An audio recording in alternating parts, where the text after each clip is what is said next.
জুমা সালাতুল জুমার সময় হয়ে গেছে। এই সময়টা আমি লম্বা কথা বলে আপনাদেরকে কষ্ট দিতে চাই না। এটা হলো প্রথম কনসার্ন।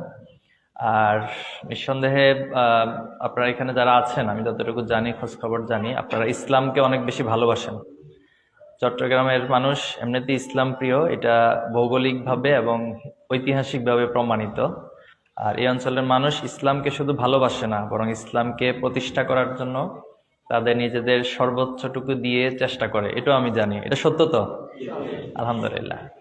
তো আল্লাহ তাআলা আসলে আমাদেরকে দুনিয়াতে পাঠিয়েছেন খুবই সামান্য একটা সময়ের জন্য। আল্লাহ সাল্লাল্লাহু আলাইহি সাল্লাম একবার মাজলিসে বসা অবস্থায় প্রশ্ন করলেন, নিজে নিজে প্রশ্ন করলেন, এই দুনিয়ার সাথে আমার কি সম্পর্ক? তো আল্লাহ সাল্লাল্লাহু আলাইহি সাল্লাম আবার নিজেই সেটার উত্তর দিচ্ছেন, যে দুনিয়ার সাথে সম্পর্কটা একটা উদাহরণ দিচ্ছেন। কোনো একজন পথিক অনেক দূরবর্তী জায়গায় সে তার লক্ষ্য পৌঁছাবে। তো মরুময় অঞ্চলে এই দূরবর্তী জায়গায় যেতে যেতে হঠাৎ একটি গাছ পেল, গাছের নিচে কিছুক্ষণ ছায়ার মধ্যে বিশ্রাম নিল। এই বিশ্রামটা তো খুবই সামান্য সময়ের জন্য নিয়ে থাকে। এই বিশ্রাম নিয়ে সে আবার তার লক্ষ্যে পৌঁছার জন্য সেদিকে ধাবিত হয়, সেদিকে রওনা করে। রাসূল সাল্লাল্লাহু আলাইহি ওয়াসাল্লাম বলতেছেন যে এই দুনিয়ার সাথে আমার সম্পর্কটা ওই পথিকের গাছের নিচে বিশ্রাম নেওয়ার মতো কিছু সময়ের মতোই। তো এই দুনিয়াতে আমরা আসলে কেউ থাকবো না, আমাদেরকে চলে যেতে হবে। আল্লাহ তাআলা আমাদেরকে সৃষ্টির একটি বড় উদ্দেশ্য যেটি বলেছেন যে ওমা খালাকুল জিন্না ওয়াল ইনসা ইল্লা লিয়াবুদুন, আমি মানুষ এবং জিনকে আমার গোলামি করার জন্য।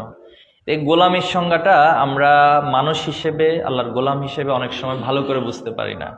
যে গোলামি মিন্স হচ্ছে আল্লাহ যা বলেছেন সবটুকুকে মেনে নেওয়া। এমন না যে আল্লাহ কিছু বলছেন কিছু মানলাম, আবার কিছু বলছেন কিছু মানবো না, সেটা এরকম না। আল্লাহ তাআলার পক্ষ থেকে নীতিমালা হচ্ছে মা আতাকুমুর রাসূল ফাখুযুহু ওয়া মা নাহাকুম আনহু ফান্তাহু। রাসূলুল্লাহ সাল্লাল্লাহু আলাইহি ওয়াসাল্লাম তোমাদের জন্য যা নিয়ে এসেছেন তোমরা কোনো ধরনের কোশ্চেন ছাড়া, কোনো ধরনের প্রশ্ন ছাড়া সেটা গ্রহণ করো। আর রাসূলুল্লাহ সাল্লাল্লাহু আলাইহি ওয়াসাল্লাম তোমাদেরকে যা নিষেধ করেছেন সেটা থেকে তোমরা বিরত থাকো। তো অতীতের যারা নবী আলাইহিস সালামের সময় যারা উম্মত ছিলেন, এরা একটু দুষ্ট ছিল। এরা দুষ্ট কেমন? এদের কাছে যে কাজগুলো ভালো লাগতো এরা সে কাজগুলোকে কিতাবের মধ্যে রাখতো। আর যে কাজগুলো এদের কাছে পছন্দ হইতো না, একটু কষ্ট মনে হইতো, এরা সেই কথাগুলোকে, সেই আয়াতগুলোকে বিলুপ্ত করে দিত।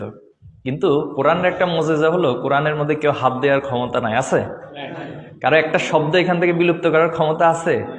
যদি থাকতো সেটা অনেকে করতে পারতো। এই জন্য এই কোরআনের প্রত্যেকটা শব্দ, প্রত্যেকটা হরফ, প্রত্যেকটা বাক্যকে হেফাজতের দায়িত্ব আল্লাহ তাআলা নিজে নিয়েছেন। এটা কোরআনের একটা বড় মজেজা। এই কোরআনকে কেউ বিলুপ্ত করতে পারে না, কিন্তু সমস্যা হলো কোরআনের আমলকে বিলুপ্ত করে দেয়।